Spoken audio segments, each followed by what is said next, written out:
Ils sont en session extraordinaire avec sur la table le projet de loi sur le nouveau code électoral. Les parlementaires gabonais ont entamé l'examen de ce texte de loi qui doit notamment permettre d'organiser de façon apaisée des élections libres, transparentes et équitables au cours de cette année 2025.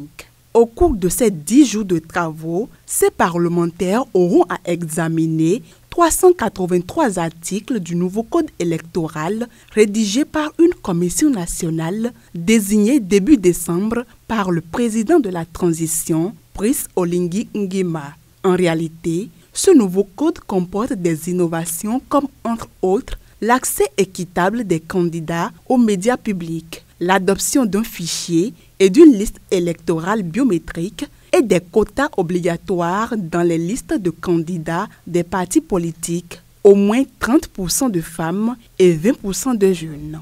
En effet, le général Oligui a promis de rendre le pouvoir aux civils au terme du processus de transition.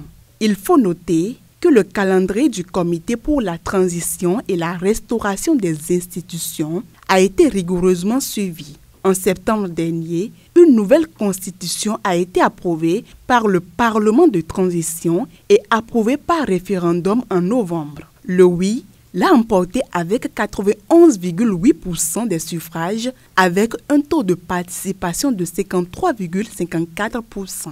Ensuite, s'en est suivi la réforme du code électoral au premier trimestre de cette année 2025, puis la révision des listes électorales en avril. Mais la révision des listes a finalement commencé plus tôt, le 2 janvier 2025.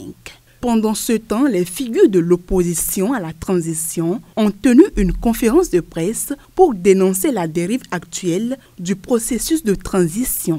Ils ont également dénoncé la modification par le pouvoir de plusieurs articles de la Constitution entre son adoption par référendum en novembre et sa promulgation en décembre. Ce travail doit être achevé le 20 janvier car le décret qui convoque la session parlementaire n'a prévu que 10 jours de travaux car le projet doit être ensuite soumis au Sénat. Mais il faut rappeler qu'il est prévu une autorité de contrôle et de supervision des élections de ces processus.